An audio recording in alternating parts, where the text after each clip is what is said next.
Hi everyone, welcome back to my channel. My name is Gretchen and today I am here with another shortlist review from this year's Women's Prize for Fiction, and today I'm going to be talking about Tell Me Everything by Elizabeth Strout. Now this is a book I read all the way back in December, and I did a review of this in one of my reading recaps, but because it was shortlisted I figured I would do a standalone review so that you don't have to dig through it in a recap if you're interested in my thoughts on this book. This book is a part of a series. It is the Amgash series and it follows our main character, Lucy Barton. She's kind of the central character that kind of ties everyone together throughout the duration of this series. However, this book doesn't really focus a lot on Lucy. I mean, it does, but we bring in an additional character that has been mentioned throughout the other parts of the series, and he really plays a bigger part in this novel, and his name is Bob Burgess. Now, Bob Burgess is a lawyer. He's in his mid-60s, and he is Lucy's best friend, and they have this really interesting relationship. They spend a lot of time together, and their time together is spent talking about everything that is going on in their lives, as most friendships do. They go for these long walks and they just kind of use that time with each other to step away from their normal lives and just have that vent session with each other. And they really do have these deep, beautiful conversations about what's going on in their lives and what their next step is going to be. And it is really an interesting part of the book, following them along on these walks and their journey of like kind of self-reflection and getting advice from, you know, your closest confidant. Now, the book is different than a lot of the other ones in the series because I feel like this book specifically has the best plot of any of the previous books in the Amgash series that I have read personally.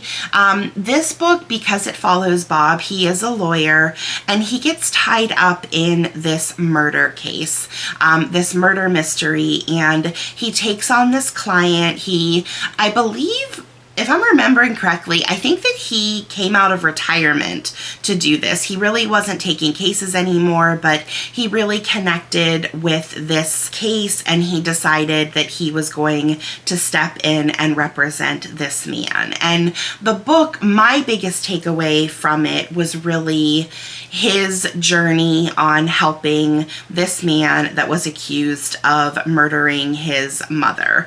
And throughout, as part of those walks that he would take with Lucy, he would talk about the crime, and he would talk about you know, what his thoughts were and the interactions that he was having with the client. And I really enjoyed that aspect of this book because, like I said, it was more plot heavy than I feel most of Elizabeth Strout novels are. Elizabeth Strout, to me, is my favorite author for character development.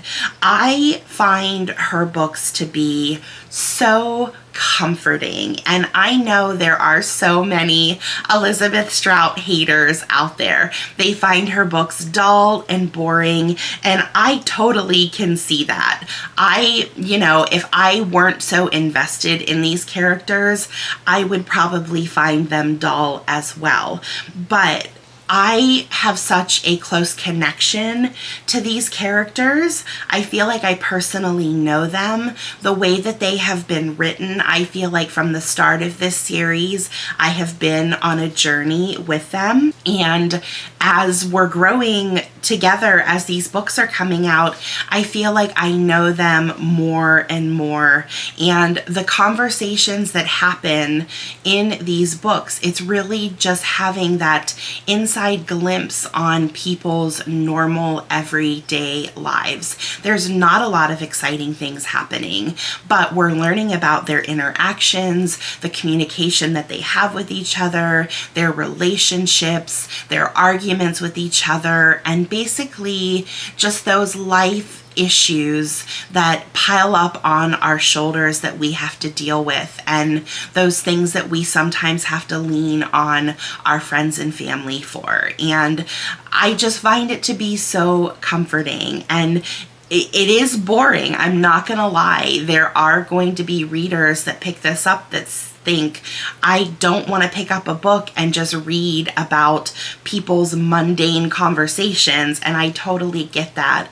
But I just find something so calming about stepping into this world. I just feel like a fly on the wall of these people's lives, and I truly do feel like I personally know some of these characters. And it's also funny too, because I think that Elizabeth Strout also has an immense talent for truly giving these characters their own unique personalities. And as a reader, I could even hear or read a line without any context and know what character was doing those things or what character was saying those things, because she has just done such a good job at developing her characters. And I understand that not everybody is going to be invested or care about these characters, but it's another instance where if you can find any character to connect to or someone that you find relatable, you're going to enjoy following that character on their journey. And then the other characters being involved is just going to be kind of icing on the cake as they're all interacting with each other. Another thing I really loved about this book is that it brings in Olive Kitteridge, who is another one of Strout's characters that is part of another series. So there are 2 Olive Kitteridge based books out there, and this is kind of the first time that Olive and Lucy Barton as characters have really come together. They have been mentioned in passing, but never really dug deep into a narrative between the 2 of them. And this happens in this book, and I absolutely love Olive. She's one of my favorite literary characters of all time. I feel such a kinship with her. She's grumpy and she's abrasive and she's blunt, but she's strong-willed and stubborn, but she's genuinely a decent, good person. And even though her words and her demeanor might not be in the right place or come across as cruel or cold or mean, her heart is always in the right place, and she is always trying to do the best thing or the right thing, even though it may not seem that way. And I absolutely loved the fact that we had that interaction between the 2, because I am always happy when there's more interactions that I can read that include Olive as a character. I overall really enjoyed this book. I loved too that it focused on Bob more than Lucy. Lucy, although she has been kind of the main character that is the glue between all of the books throughout this series, Lucy can sometimes, in my opinion, be a little insufferable at times, but once again, that's part of her character development and that's part of learning who she is as a person.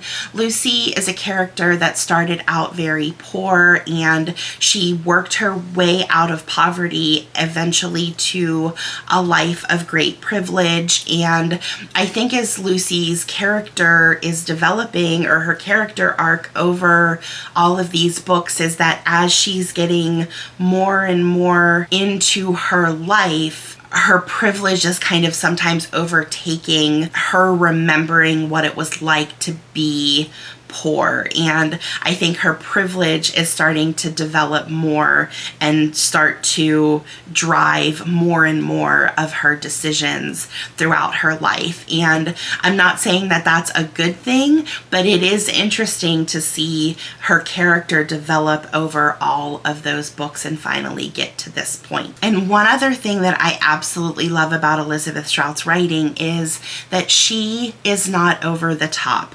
Her prose is very simple. It's very accessible. She doesn't put a lot of fluff. She doesn't overdo it whenever she is writing her books. And I feel like that makes it much more relatable as a reader. The inner dialogue that these people are having within their minds sounds very much like something that we would think of as we're trying to sort out our problems and our own personal issues.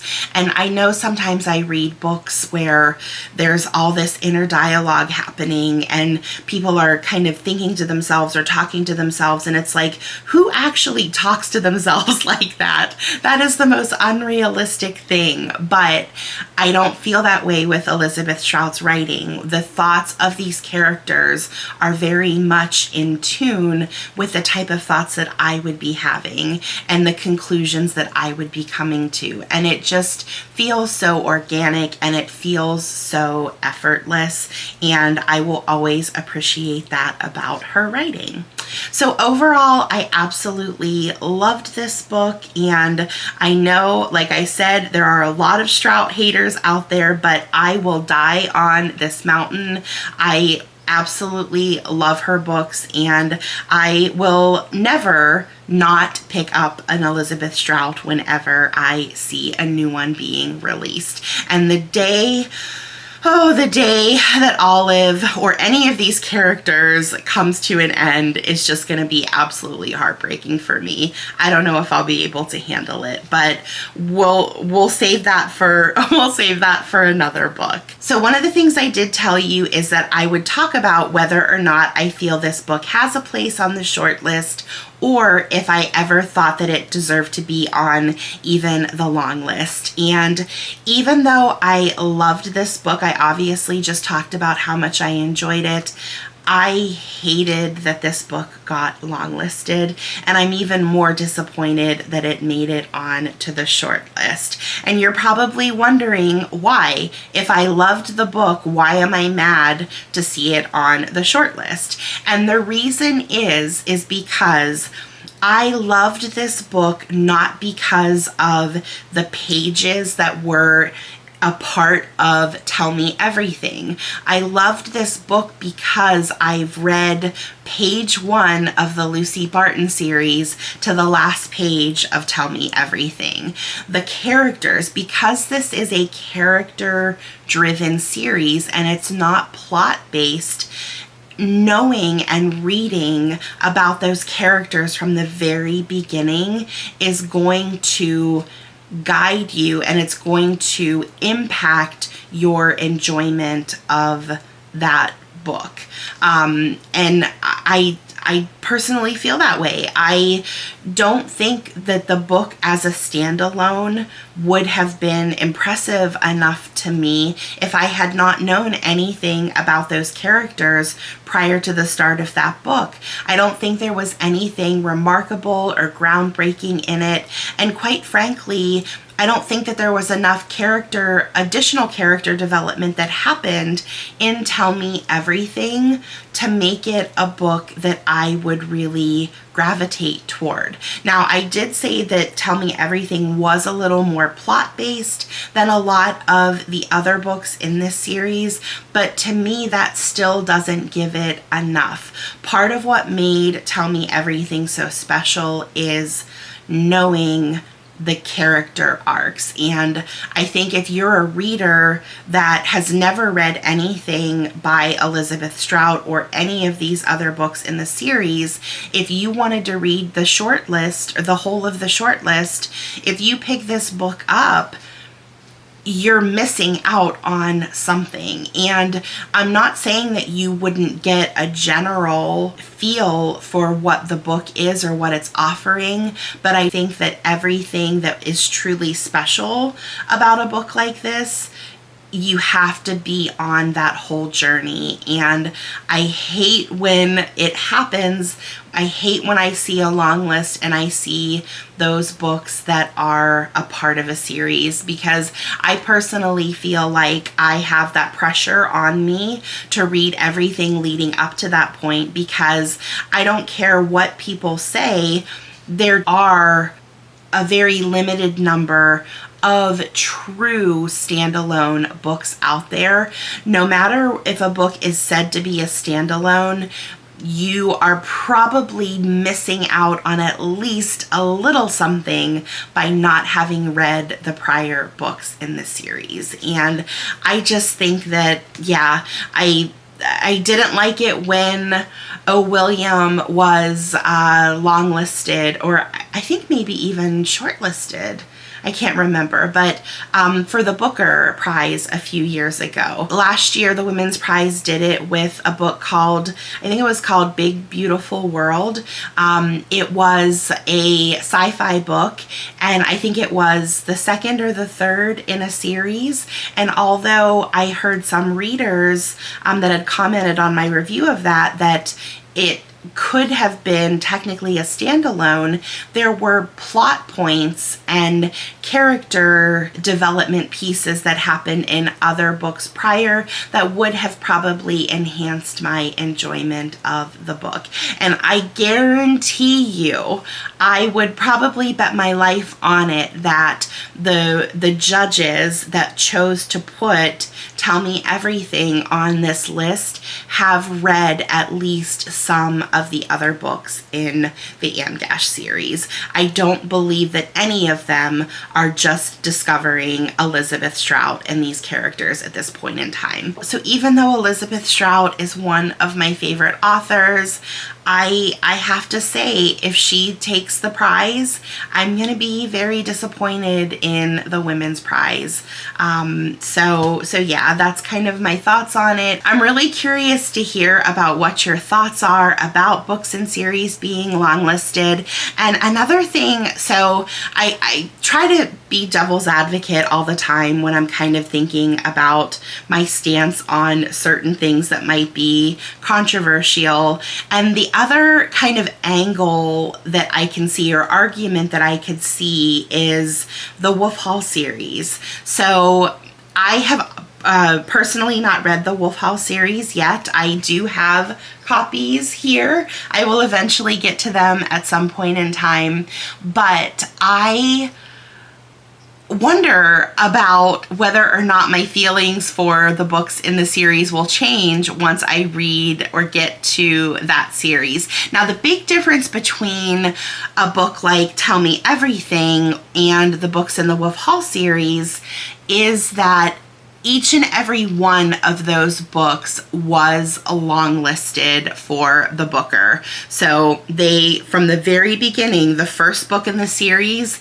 through the second and the third, they were all in contention for the Booker. It wasn't like we skipped one. So I think that that could possibly be my only exception to the rule as series not being longlisted, because, you know, sometimes books are just so good that they get picked up, every single one of them, and that could be the only exception that I would maybe consider. But yeah, I'm curious to hear what your thoughts are about books and series being longlisted or nominated for prizes. I'm also curious to hear your thoughts on Elizabeth Strout. I know that she is a very hit or miss author.